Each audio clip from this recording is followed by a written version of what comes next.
Shalom saudara, kita berjumpa lagi di ibadah minggu hari ini. Mari kita persiapkan hati dan juga berikan persembahan yang terbaik untuk Tuhan. Kita mau satu di dalam doa. Bapa, terima kasih Tuhan. Kami mau mengucap syukur untuk setiap anugerah-Mu yang boleh kami alamin setiap hari Tuhan. Kami percaya kalau kami masih ada sampai hari ini itu semua karena berkat dan anugerah-Mu. Kalau sekarang kami mau datang bersujud di hadapan-Mu, kami mau bawa persembahan terbaik kami. Hadirlah di tengah kami Bapa. Bapa, Engkaulah segalanya di dalam hidup kami. Kerajaan-Mu itulah bagian setiap kami. Engkau yang kami pandang selama kami hidup Bapa. Biarlah kita mau naikkan pujian ini, Engkau segalanya.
Yesus, hanya kepadamu kami berseru,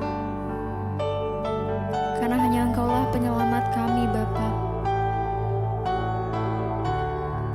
Terpujilah Engkau Tuhan kami di atas segala-galanya. Yesus, padamu ku berseru, Engkau penyelamat kami. Terpujilah Engkau Tuhan.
Padamu kami berseru. Yesus, padamu ku berseru, Engkaulah penyelamatku.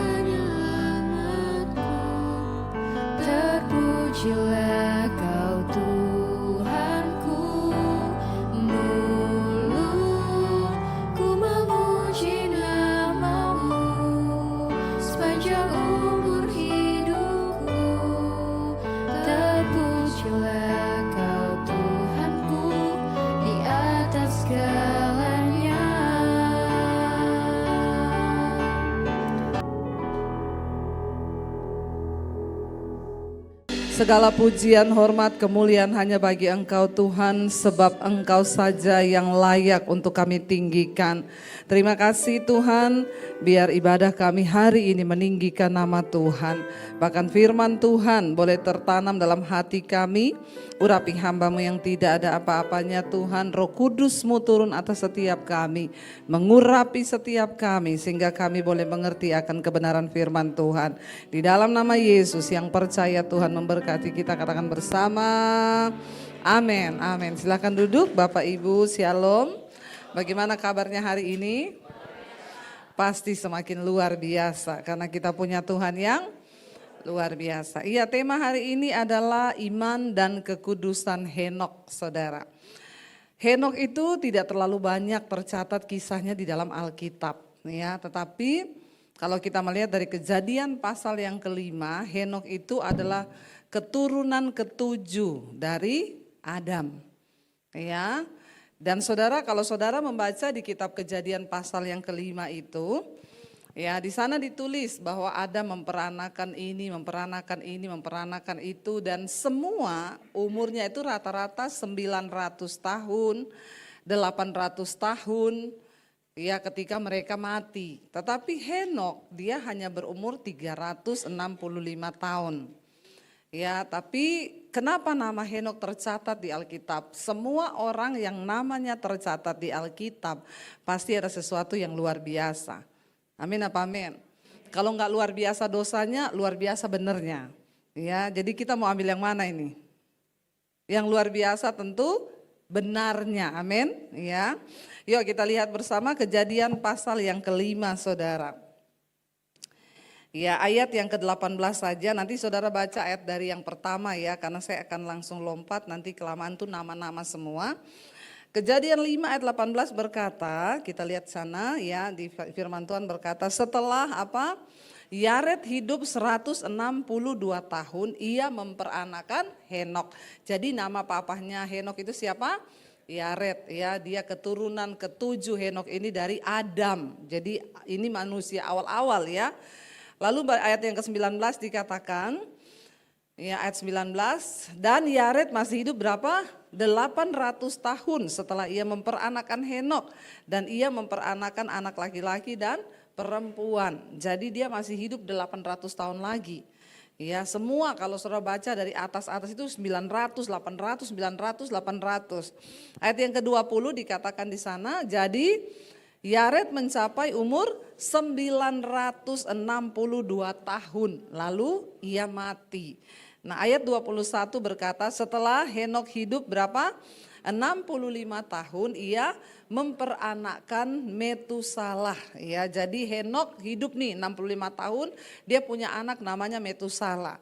Ayat 22 di sana dikatakan, dan Henok hidup bergaul dengan Allah selama 300 tahun lagi setelah ia memperanakkan Metusalah, dan ia memperanakkan anak-anak lelaki dan perempuan. Ayat yang berikutnya 23, jadi Henok mencapai umur 365 tahun. Ayat 24, dan Henok hidup bergaul dengan Allah, lalu ia tidak ada lagi sebab ia telah diangkat oleh Allah. Cuma itu catatan tentang Henok.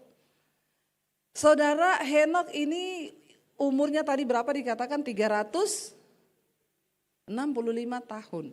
Kalau dibandingkan papahnya yang 900 tahun lebih, berarti kan Henok ini gak ada separuhnya ya. Kalau orang umur 90 tahun, berarti Henok ini ibaratnya cuma 30 tahun. Lalu dia gak mati. Kalau saudara baca semua kisah di atas, lalu matilah Yared, matilah ini, matilah itu. Tapi kisah tentang Henok ya, cuma dikatakan dia itu ya hidup tadi apa? Coba kita kembali ke ayat 21 tadi dan 22, 21 dulu. Jadi Henok itu hidup ya, ayat 20 tadi dikatakan Henok itu hidup bergaul dengan Allah ya. Ayat 21, nah, dan Henok hidup bergaul dengan Allah selama 300 tahun lagi setelah ia memperanakkan Metusalah dan ia memperanakkan anak-anak yang lain. Dan setelah itu catatannya, lalu Henok tidak ditemukan lagi sebab dia diangkat hidup hidup oleh Tuhan. Henokh tidak mengalami kematian. Dia tidak mengalami rasa sakit, dia tidak masuk rumah sakit, tapi dia diangkat hidup. Siapa yang mau diangkat hidup? Tidak ada yang mau. Anak-anak Tuhan di sini pada tidak mau, ya saya mau. Kenapa saudara? Sebelum Yesus datang nanti, sebelum masa penganiayaan besar, kita orang yang percaya dan hidup kudus akan siapa tahu besok toh? Amin. Bagian kita adalah harus hidup di dalam kekudusan. Alkitab berkata Henokh itu bergaul dengan Allah. Ya, dan dia tidak ada lagi sebab dia diangkat oleh Tuhan. Cuma 2 catatan di Alkitab yang berkata bahwa Henokh hidup bergaul dengan Allah. Nah saudara, selama hidup kita ini kita bergaul dengan siapa? Saudara banyak bergaul sama siapa? Ya, enggak usah terlalu banyak teman saudara. Yang tuh kalau terlalu banyak teman jadi banyak pusing. Ntar ya iya saya berteman sama itu, saya diceritain. Pusing hidup ini. Ya teman banyak, sahabat sedikit aja. Dan gak usah cerita-ceritain hidupmu, rahasiamu ke teman-temanmu. Ya karena pergaulan penting. Kalau kita bergaul dengan orang yang jahat maka kita jadi jahat. Kita bergaul dengan orang bijak kita jadi bijak. Tapi bergaul dengan Tuhan jadi apa? Mulia. Amin. Saking Henokh itu tiap hari bergaul dengan Allah. Bagaimana sih bergaul dengan Tuhan itu saudara? Apakah Henokh di kamar terus? Tiap hari tidak keluar-keluar. Alkitab bilang dia manusia biasa, punya anak juga loh. Memperanakan laki-laki dan perempuan. Ya, Henokh itu hidup bergaul dengan Allah. Nah hari-hari ini kita jangan hanya menjadi orang Kristen. Tapi mari kita hidup bergaul dengan Tuhan. Ya kalau kita mau ingin jadi seperti Henokh. Ya kita meniru saudara, tanpa kekudusan kita tidak mungkin melihat Tuhan. Makanya syarat pertama untuk bergaul dengan Tuhan, hidup kita harus kudus. Makanya tema hari ini iman dan kekudusan Henokh, amin. Tuhan gak mau deket-deket apalagi bergaul sama orang yang banyak dosa. Ya, makanya Alkitab bilang Allah itu kudus ya, dan barang siapa yang harus menjadi sahabat Tuhan, kita harus hidup takut akan Tuhan. Ya, bergaul dengan Tuhan itu artinya saudara, ayo libatkan Tuhan dalam segala hal dalam hidup kita. Ya, di dalam kita merencanakan sesuatu, melakukan segala sesuatu, ya enak saudara hidup bergaul dengan Tuhan itu. Makanya orang kalau hidupnya banyak bergaul dengan Tuhan, yang dia banyak dengar itu adalah suara Tuhan, bukan suara setan, ya. Kita banyak bergaul dengan Tuhan, yang kita dengar ya suara Tuhan. Makanya hidup kita penuh damai, sejahtera. Tapi orang kalau tidak bergaul dengan Tuhan, ya tiap hari yang dia dengar suara setan. Orang salah sedikit aja udah itu kan. Makanya memang mamamu tuh begitu, papamu tuh begitu. Memang kakak iparmu tuh begitu, memang begini, lalu emosi. Nah itu kamu bergaul dengan setan. Tapi kalau kita bergaul dengan Tuhan, baru mau marah, ada suara yang bilang, "Nggak usah, tinggalkanlah panas hati itu, marah-marah itu dosa di hadapan Tuhan." Jadi bergaul dengan Tuhan itu saudara nggak usah yang mistis-mistis ya. Banyak orang Kristen tuh berpikir bergaul dengan Tuhan itu apa? Duduk bertapa, puasa 1 bulan. Ya, tidak makan-makan 1 bulan, mati kau. Ya, bergaul dengan Tuhan itu memang ada saat-saatnya kita puasa, Alkitab berenung di kamar. Tapi dalam kehidupan sehari-hari, ya suami-suami, engkau di rumah hidupmu membawa damai sejahtera kalau engkau hidup bergaul dengan Tuhan. Ya, tapi kalau engkau banyaknya ya bergaul dengan setan, yang engkau dengar terus suara setan, maka tiap hari stres, marah-marah, hidup cuma sebentar kok, ya stres loh ikuti setan. Benar nggak saudara? Hidup ini cuma sebentar, makanya banyak bergaul dengan Tuhan, dengarkan suara Tuhan, mengucap syukur. Kenapa saudara Henokh dikatakan dia hidup pada zaman itu dan dia bergaul dengan Tuhan? Karena pada zamannya Henokh itu ternyata juga sudah terjadi kekacauan. Orang baru 7 turunan nih dari Adam, dosa ternyata udah banyak. Saudara gak percaya? Kita buka di Yudas, ada catatan tentang hidup Henokh di Yudas. Yudas pasal yang pertama kalau kita lihat saudara, ayat yang ke-14 ya. Yudas pasal yang pertama ayat yang ke-14 dulu dikatakan di sana, kita baca. Juga tentang mereka Henok, keturunan ketujuh dari Adam, telah apa? Bernubuat, katanya sesungguhnya Tuhan datang dengan beribu-ribu orang kudusnya, ayat 15, hendak menghakimi semua orang dan menjatuhkan hukuman atas orang-orang fasik karena semua perbuatan fasik yang mereka lakukan dan karena semua kata-kata nista yang diucapkan orang-orang berdosa yang fasik itu terhadap Tuhan. Henok adalah orang pertama yang berbicara tentang eskatologi di dalam Alkitab, yaitu ilmu tentang kedatangan Tuhan. Henok, ya. Kenapa Henok diangkat Tuhan hidup-hidup? Ya, dia ternyata sempat di dalam generasinya dia mengucapkan, saudara, tentang satu saat nanti Tuhan akan datang dan dia akan menghakimi semua orang fasik. Nah, ternyata di zamannya Henok itu orang-orang hidup seperti apa? Coba kita lihat dari Yudas pasal yang pertama ini, ya. Kita lihat ayat yang ketiga mulai, saudara. Inilah orang-orang di zamannya Henok, makanya Yudas menuliskan demikian. Seperti apa zamannya Henok saat itu, kita baca. Saudara-saudaraku yang kekasih, sementara aku bersungguh-sungguh berusaha menuliskan kepadamu tentang keselamatan kita bersama, aku merasa terdorong untuk menulis ini kepada kamu dan menasehati kamu. Ini Yudas yang tulis ya.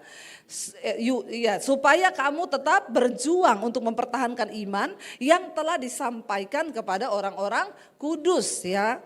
Lalu dikatakan di sana ayat yang keempat, sebab ternyata ada orang-orang tertentu yang telah masuk menyusup di tengah-tengah kamu, yaitu orang-orang yang telah lama ditentukan untuk dihukum. Jadi memang ada orang yang sudah ditentukan untuk binasa, saudara. Karena memang hatinya itu nggak mau bertobat. Ya, makanya saya enggak heran kalau saya nasihati orang Kristen, kamu tuh mau bertobat begini, ya siapa tobat-tobat? Oh, memang ini ditentukan untuk binasa. Karena memang hatinya kebal, enggak mau dengar firman Tuhan. Tuhan kan udah tahu, kayak Yudas sendiri, ya dia akhirnya ya menjual Tuhan Yesus. Ya Yudas yang menyangkal Yesus ya, bukan Yudas murid Yesus yang ini. Dia itu kenapa, saudara? Karena memang dia ditentukan untuk binasa. Tuhan tahu memang hatinya itu bakal seperti itu. Lalu dikatakan di sana, mereka itu adalah siapa? Orang-orang yang fasik yang menyalahgunakan kasih karunia Allah kita. Jadi ternyata memang banyak orang Kristen pun zaman sekarang ini menjadi orang-orang fasik yang menyalahgunakan apa? Kasih karunia. Enggak apa-apa. Ya, mau dosa kasih karunia. Untuk apa Yesus mati bagi kamu? Dia turun dari sorga kok kamu masuk neraka? Kan kita sudah diberi kasih karunia. Nah, ini orang-orang yang menyalah. Jadi ternyata di dalam Alkitab sudah ditulis. Akan ada orang-orang yang menyusup. Masuk ke dalam pengajaran-pengajaran Kristen. Kalau dikatakan menyusup berarti memang mirip. Makanya gak ketahuan toh. Kalau serigala masuk ke domba langsung ketahuan gak? Ya ketahuan orang dia serigala. Tapi serigala berbulu. Nah itu namanya penyusup. Kelihatannya seperti kita. Kelihatannya pendeta. Tapi firman Tuhan bilang dari buahnya saudara harus mengenal. Tidak bisa dibohongi, saudara. Buah berbicara. Ya, makanya di sini dari zaman dulu ternyata dikatakan sudah ada orang-orang fasik yang menyalahgunakan kasih karunia. Mereka itu menyusup ke dalam orang-orang Kristen. Mereka itu menyalahgunakan kasih karunia untuk apa? Melampiaskan apa?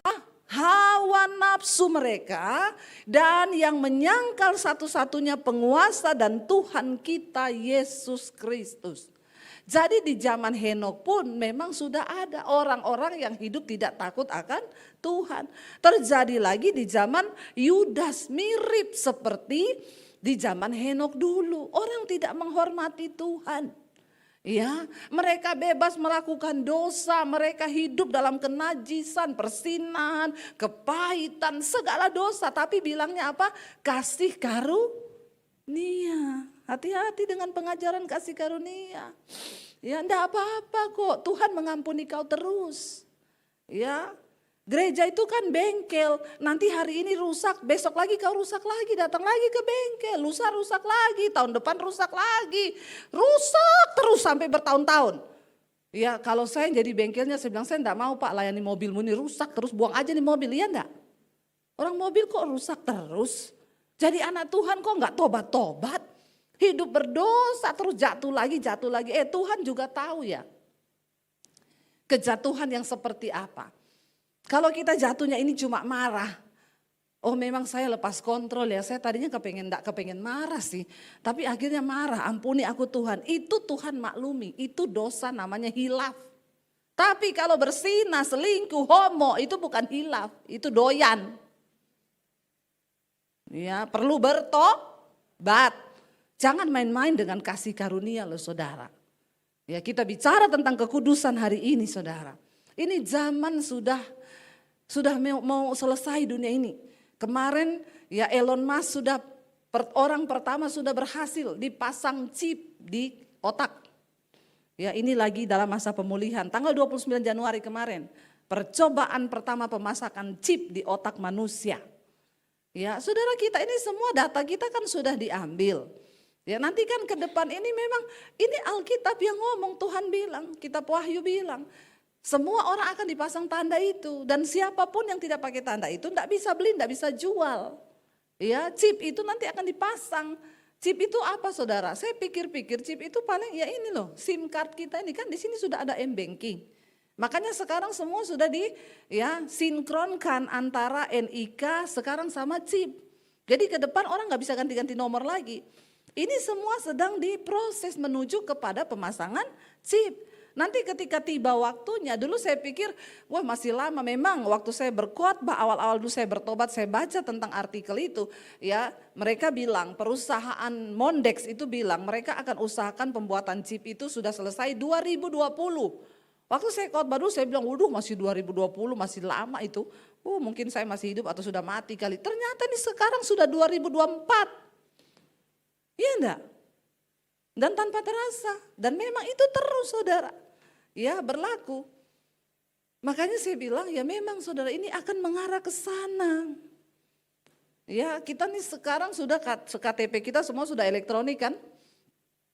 Saya tuh loh dikejar-kejar dari kelurahan, Bu pergi ke Dukcapil Bu, sana foto Bu, supaya ibu enggak usah bawa KTP yang ada ini lagi. Ibu sudah dipasang aplikasi di handphone, semua aplikasi saudara. Ya, jadi nanti kita, ya saya bilang enggak mau saya Pak, jangan dulu, kenapa? Nanti kalau pemasangan chip saya duluan yang dipanggil. Iya karena saya sudah ada di aplikasi, ya. Ini semua mengarah saudara. Dulu saya pikir gini, enggak mungkin lah di Indonesia mau pakai gitu, orang semua juga belum ada bisa pembayaran, semua pakai cash. Sekarang saudara di kampung-kampung, saya lihat mas-mas itu, mas beli rokok ya berapa, bayarnya pakai apa, OVO ya. Ya ini scan, ting. Ih orang di desa saudara, bayar pakai apa ya, dana ya, ting. Oh memang benar, semua sedang mengarah ke sana. Ya, malah sekarang itu kan lebih canggih lagi. Kemarin yang Elon Musk itu pemasangan pertama itu dia bilang, ini sangat baik sekali karena WHO sangat mendukung. Ya, WHO sangat mendukung. Kenapa? Bicara tentang kesehatan. Kalau sudah pasang chip itu, gampang terdeteksi kena kanker, kena sakit apapun, langsung nyala. Saya pertama pikir gimana ya? Teman saya saudara, teman saya itu dia sekarang pakai, nggak tahu kayak alat apa itu ya ditanam di sininya dia kayak chip saudara. Kita lagi makan, bunyi HP-nya, tididit. Kenapa Pak? Aduh gula saya naik. Loh kok bisa tahu? Iya Bu, ini ada chip dipasang di sini. Jadi ini disinkronkan ke handphone saya aplikasinya. Jadi dia lagi makan, tidit, gula naik. Berhenti makan saudara. Karena alarmnya bunyi. Canggih ya Pak ya. Kalau kita tidit, jatuh tempo. Haleluya. Kalau saya bilang sama dia, saya enggak Pak, HP saya bunyi tidit apa? Saldo naik, amin. Ngapain gula naik dipantau saudara. Ya, tapi ini akhir zaman dan benar-benar terjadi.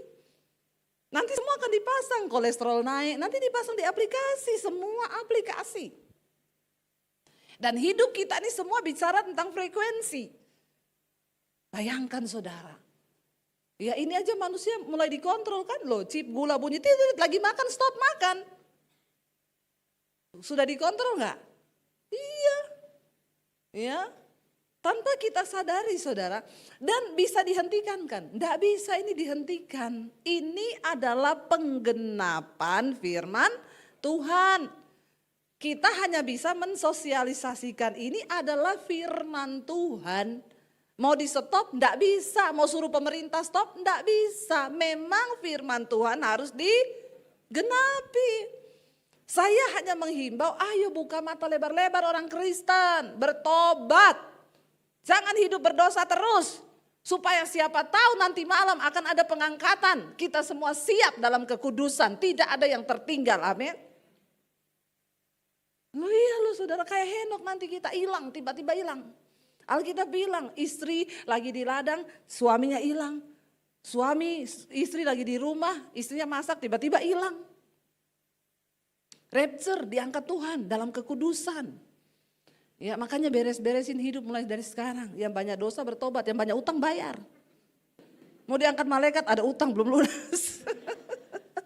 Ya, cukupkan dirimu dengan apa yang ada padamu, amin. Hidup tuh enggak usah maksa. Kalau ada dipakai, kalau dikasih dipakai, enggak usah, amin. Ya saya kalau dikasih orang barang mahal ya tak pakai, dikasih. Ya kalau enggak usah beli, amin. Bisa enggak saya beli? Bisa, tapi aku mau. Ya uangnya bisa buat jadi berkat yang lain. Daripada, benar saudara, ayo kita buka mata loh hari-hari ini. Kita ada di penghujungnya akhir zaman. Dan pengajaran-pengajaran orang-orang yang menyusup ngomongin tentang karunia, kasih karunia semakin banyak. Nggak apa-apa dosa, nggak apa-apa. Wong Tuhan sudah mati kok buat kita. Ya masa sih kita nggak masuk surga? Yesus aja turun dari surga karena kasihnya menyelamatkan kita. Masa cuma karena kita homo, kita lesbi, kita selingkuh, kita kepahitan. Masa kita nggak masuk surga? Orang kudus, Henok hidup kudus. Bergaul dengan Tuhan. Terangkat hidup-hidup. Ya, jadilah sahabat Tuhan. Lalu kita lanjut ayat yang berikutnya dikatakan dosa-dosanya apalagi saudara di sana. Ya, kita lanjut Yudas tadi, ya. Tetapi sekalipun kamu telah mengetahui semuanya itu dan tidak meragukannya lagi, aku ingin mengingatkan kamu bahwa memang Tuhan menyelamatkan umatnya dari tanah Mesir, namun sekali lagi membinasakan mereka yang tidak percaya. Memang mereka dibawa dari tanah Mesir, tapi semua binasa di padang gurun akibat dosa.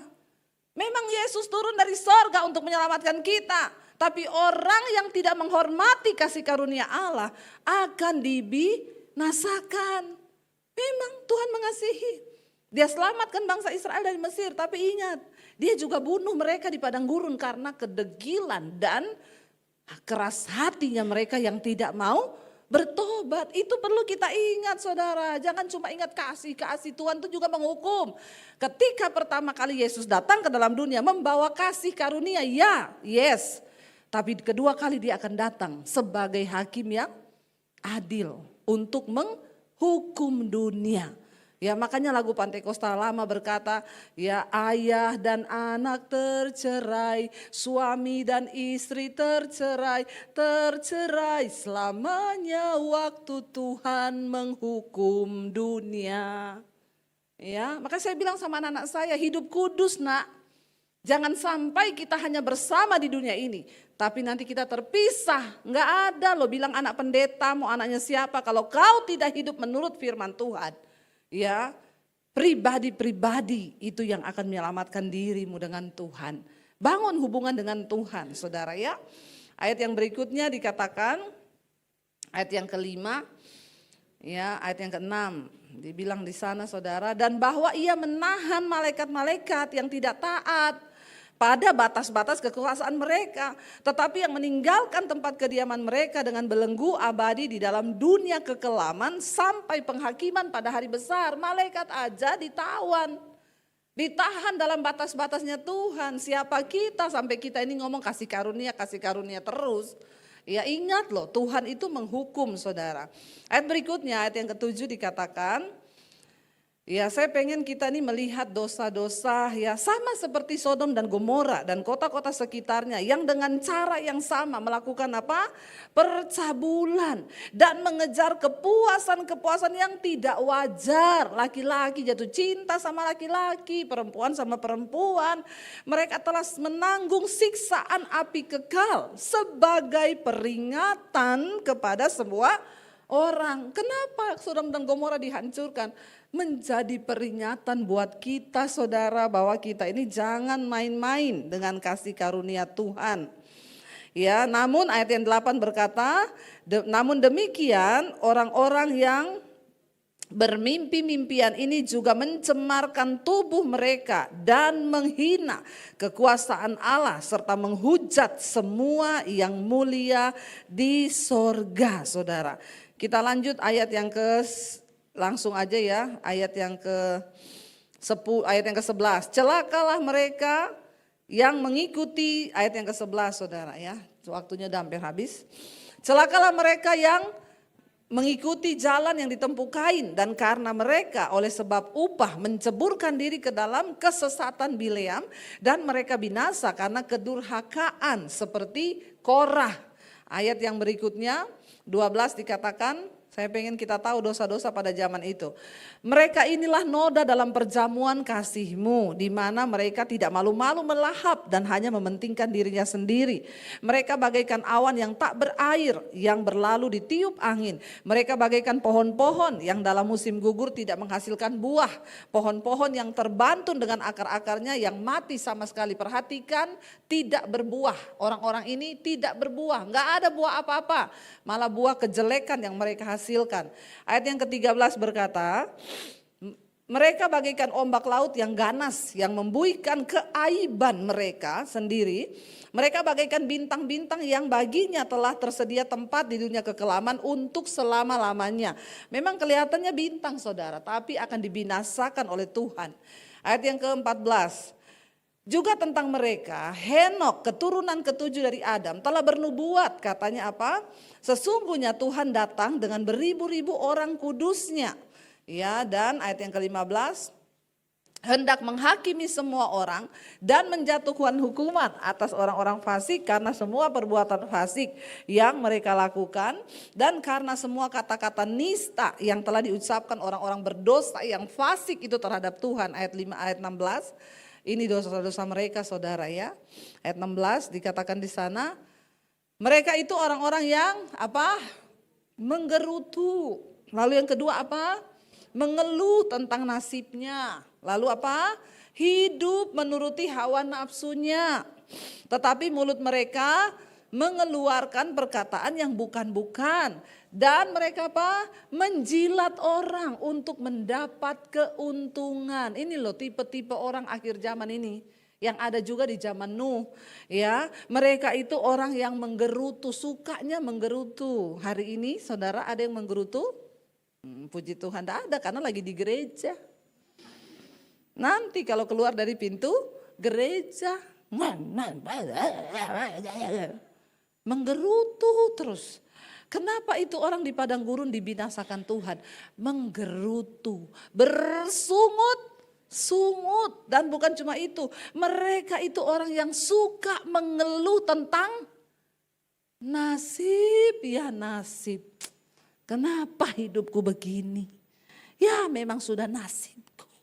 Ya, daripada menggerutu, daripada bersungut, mengeluh tentang nasibmu, lebih baik engkau bersyukur. Siapa tahu nasibmu bisa berubah. Amin. Ya, bisa nasib itu dirubah. Tergantung dari cara hidup kita. Saya ini ikut Tuhan susah terus. Tapi tidak pernah saya berbicara kurang ajar kepada Tuhan. Sekalipun sudah berat ya. Cuma nangis aku sama Tuhan, Tuhan berat. Ikut engkau itu berat. Tapi aku mau bersyukur aku sudah diselamatkan Tuhan. Dan tunggu kan Tuhan bilang kalau kau tidak menjadi lelah, kau akan menerima hasilnya. Tuhan muliakan pada waktunya. Tapi yang namanya manusia lebih suka menggerutu. Apa dikit menggerutu, apa dikit mengeluh, apa dikit terus bersungut-sungut. Itu yang membuat bangsa Israel itu dibunuh di padang gurun. Semua angkatan yang keluar dari Mesir mati di padang gurun. Hanya yang berumur 20 tahun ke bawah yang hidup boleh masuk tanah perjanjian. Ini yang otaknya tidak tercemar. Bayangkan saudara, ya mengerikan toh. Dosa itu ternyata menggerutu, sudah tadi najis, hidup menuruti hawa nafsu. Tiap hari bersungut-sungut, hidup menuruti hawa nafsunya. Ya mulut mereka tuh mengucapkan perkataan yang bukan-bukan. Ya hati-hati anak-anak muda juga sekarang. Ya banyak menggerutu, nasib pun tidak akan berubah dengan menggerutu, justru terkutuk Alkitab bilang. Ini ternyata dosa yang sangat bahaya. Ya hidup menurut hawa nafsu, ya tidak peduli Tuhan. Ya pokoknya ya mau bersinah-bersinah, mau apa terserah. Ya tapi kan bagi Tuhan gak ada yang mustahil. Saya kemarin baru pulang dari Gunung Mas, ada ibu-ibu bersaksi. Ya Bu, saya bersyukur dapat channel ibu. Padahal saya sudah gugat cerai suami saya, surat cerai sudah keluar Bu. Saya gak tahan dengan suami saya ini, mabok, bersinah, narkoba. Ya pembohong, semua dosa udah adanya di dia, anak angkatnya Lucifer kayaknya. Ya, jadi Bu itu ndak mau berubah Bu, bayangkan sampai saya ini stres. Untung saya temukan channel ibu di tengah masa pandemi. Saya ngikuti semua khotbah-khotbah ibu, saya bersyukur, saya belajar bersyukur, saya ndak mau bersungut-sungut. Walaupun saya sudah terlanjur gugat cerai dia Bu, tapi saya mau Tuhan pulihkan. Saya doa seperti doanya ibu, hajar suamiku Tuhan supaya dia bertobat. Saudara dipulihkan Tuhan. Kemarin saya ketemu mereka suami istri. Ya suaminya bilang terima kasih Bu, puji Tuhan loh Bu. Aduh saya itu baru sekarang tiap hari dengar mesbah doa, mesbah syukur. Enggak narkoba lagi, enggak merokok lagi, enggak minum lagi, enggak mabok lagi, enggak judi lagi, enggak selingkuh lagi. Ya kenapa saudara? Karena ada istri yang mau duduk di kaki Tuhan. Ya berhenti menggerutu, berhenti mengeluh tapi mau menyerahkan hidup mereka ke dalam tangan Tuhan. Itu bisa dipulihkan saudara. Ya makanya dikatakan ayo ya berhenti berbuat dosa, tinggalkan semua itu. Lalu dikatakan ayat yang berikutnya di sana. Ya kita baca ayat yang ke-15 ya.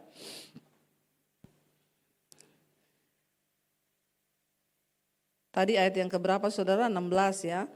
Oh iya 16 itu sudah selesai sampai di situ ya, dan dikatakan di sana mereka itu juga adalah orang-orang yang suka menjilat untuk mendapatkan keuntungan ya. Ayat 17, tetapi kamu saudara-saudaraku yang kekasih, ingatlah akan apa yang dahulu telah dikatakan kepada kamu oleh rasul-rasul kita Tuhan Yesus Kristus. Ya Tuhan kita Yesus Kristus. Saudara kita sudah mengerti kebenaran. Ya ayo jangan jadi penjilat. Ya ngapain sih, mending cari muka sama Tuhan daripada cari muka sama manusia. Ya makanya orang yang mulutnya manis itu jangan dipercaya ya. Mending yang langsung ceplas-ceplos saja ya. Daripada yang terlalu manis kalau ketemu orang luar biasa ya. Kalau saya langsung pret. Ya, karena orang-orang yang suka menjilat itu bahaya. Dari zaman Nuh juga ternyata sudah ada mereka-mereka itu. Karena akibat dosa. Sebenarnya dosa zaman sekarang dari zaman Nuh juga, dari zaman Adam dan Hawa ya sama toh. Sama, tidak ada bedanya. Karena namanya tetap dosa, dosa. Jadi nggak ada bedanya, makanya mari kita bertobat, bersyukur kita masih diingatkan.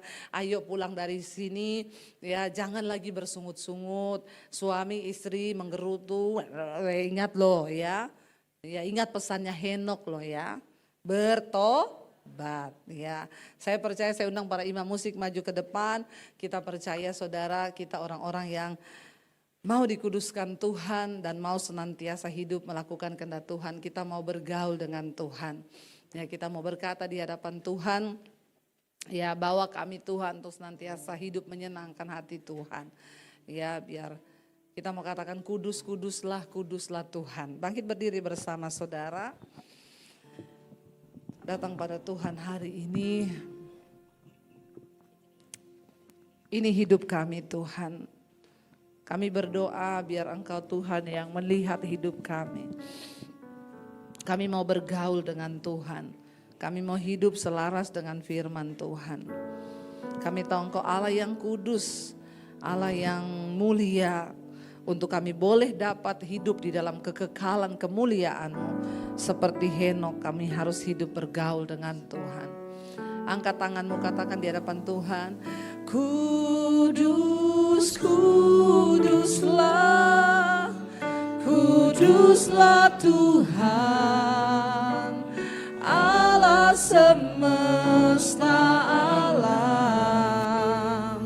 Kudus, kuduslah, kuduslah Tuhan, surga bumi menyembahmu. Kudus, kuduslah, kuduslah Tuhan, Allah semesta alam. Kudus, kuduslah, kuduslah Tuhan, surga bumi menyembahmu. Tuhan, ajar kami menyadari bahwa Engkau Allah yang kudus, Tuhan yang mulia, dan betapa kudusnya Engkau Tuhan. Karena itu kami semua juga harus hidup di dalam kekudusan. Agar kami layak, kami mau buang hari ini segala dosa, gerutu, sungut-sungut. Kami mau buang segala hawa nafsu, kenajisan, percabulan. Kami mau buang semua hal-hal yang tidak berkenan di mata Tuhan yang akan membuat kami jauh. Kami sedang ada di hari-hari yang akhir zaman Tuhan. Karena itu bawa kami untuk menyadari, ingatkan terus kepada kami Tuhan, bahwa kami ada di penghujungnya akhir zaman. Dunia sedang berlalu dengan segala keinginannya, tapi orang yang benar akan tetap hidup oleh percayanya kepada Tuhan. Bahwa kami bergaul dengan Tuhan, sehingga kapanpun Tuhan angkat kami masuk dalam kekekalan, kami siap Tuhan masuk di dalam kemuliaan-Mu. Berkati semua jemaat-Mu Tuhan. Berkati mereka yang membawa persembahan hidup hari ini. Roh, jiwa dan tubuh mereka dipersembahkan bagi Tuhan. Kami semua, apapun persoalan masalah kami percaya ketika kami fokus hidup menyenangkan hati Tuhan, Engkau yang turut bekerja dalam hidup kami. Karena itu saudara, mari buka hati dan tanganmu hari ini. Karena itu terimalah berkat, rahmat, anugerah dari Allah Bapa. Pulanglah, bawalah kasih damai sejahtera dari Tuhan Yesus Kristus. Bahkan hiduplah dalam pemeliharaan Allah Roh Kudus yang tidak akan pernah meninggalkan kita. Mulai hari ini, bahkan sampai kali yang kedua Tuhan Yesus datang kembali menjemput kita. Nama kita tercatat di dalam kitab kehidupan. Di dalam nama Tuhan Yesus, yang percaya diberkati Tuhan, katakan bersama. Amin, amin. Tuhan memberkati. Dalam mempersiapkan penuai di akhir zaman, pendaftaran sekolah misi Angkatan 4 juga telah dibuka dan akan dimulai pada bulan Juli 2025. Maka dari itu, bagi Bapak Ibu yang memiliki saudara, anak atau kerabat yang rindu untuk bergabung, Bapak Ibu dapat mendaftarkan ke nomor 0811 2567 767 atau memindai QR Code yang sudah tersedia.